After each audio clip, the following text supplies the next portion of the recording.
Tout ce que Corneille Nangaa a fait, ce n'était pas gratuit. Moi, je suis en constante communication avec les enfants du Haut-Ouélé. Corneille Nangaa est originaire du Haut-Ouélé. Corneille Nangaa n'a pas rendu service à Joseph Kabila gratuitement. Car chaque service mérite un salaire. En échange de quoi, Corneille Nangaa a été gracieusement récompensé par le système de Joseph Kabila. D'abord, on lui a donné la province du Haut-Ouélé.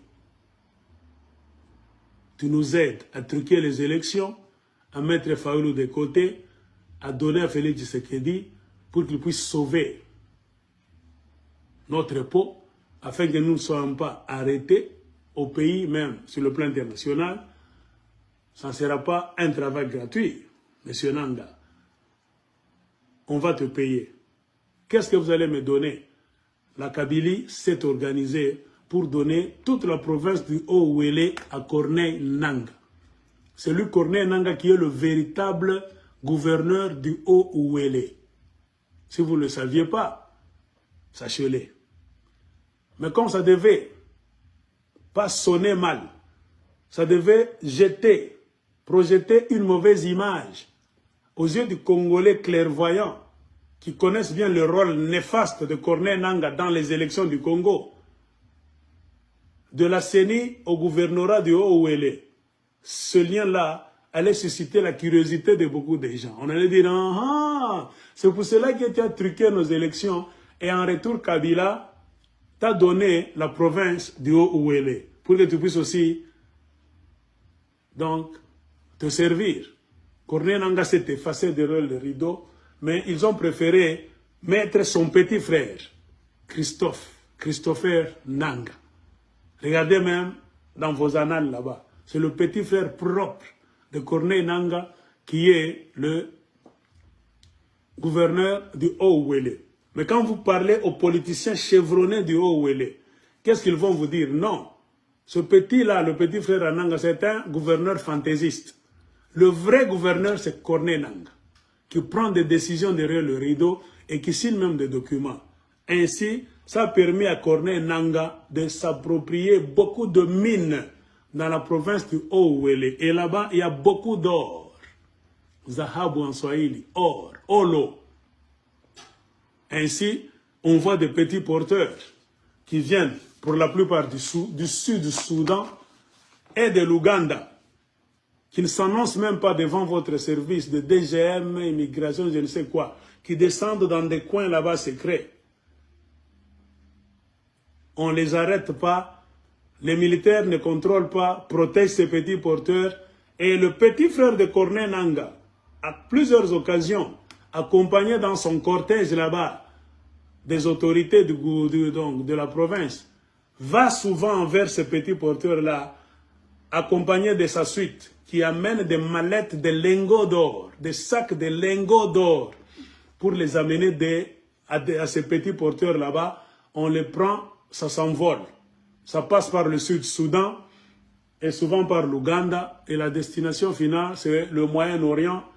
La plupart de cet or est vendu à Dubaï et consorts.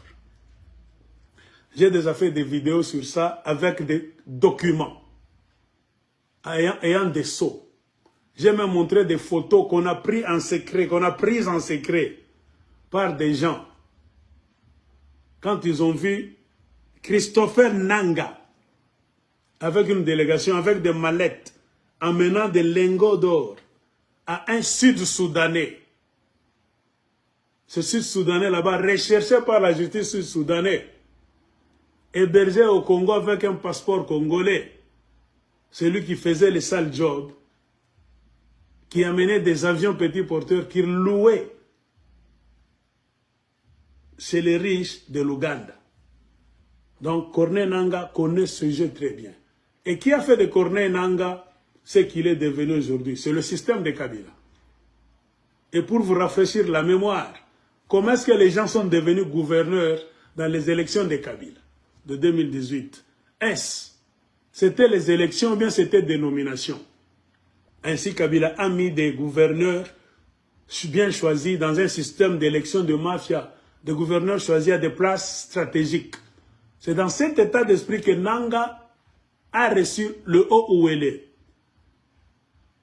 Mais pour ne pas attirer l'attention du peuple, il fallait qu'on mette son petit frère Christophe Nanga, et lui, en tant que vrai gouverneur du haut où elle est, était caché derrière.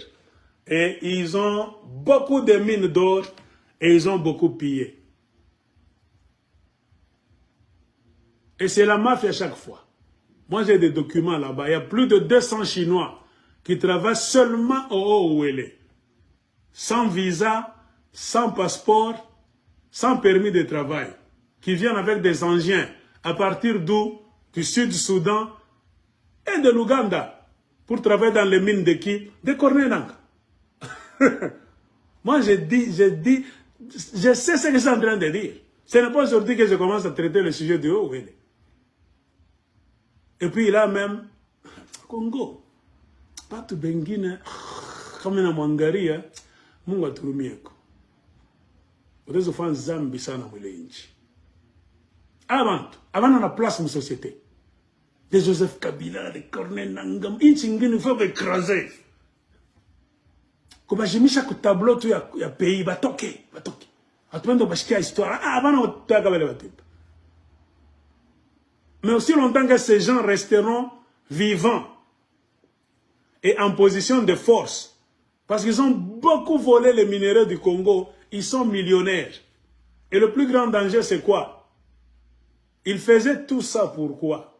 Pour demeurer les faiseurs de présidents au Congo. C'est ça la stratégie de Kabila. Kidnapper le Congo aussi longtemps que possible. C'est-à-dire quoi? Personne ne deviendra président du Congo sans passer par le système Kabila, la Kabylie, la mafia de Kabylie. Ainsi Kabila, même à l'extérieur, sachant qu'il a payé des milliards de dollars américains en termes de minéraux, lui avec les Nanga, les John Numbi et consorts, il voulait rester dans un coin pour contrôler la présidence du Congo. Ils ne sont pas à la présidence, mais l'homme qui sera toujours, qui sera admis à la présidence, devait venir d'eux, dans un système d'élection compliqué de mafia. Contrôler la présidence, c'est chercher leur sauvegarde. Si la donc, le contrôle, donc la présidence leur échappe, fini. S'ils n'ont plus contrôle de l'institution qu'on appelle présidence, le monsieur qui ira là-bas sera libre. Il ne dépendra jamais d'eux.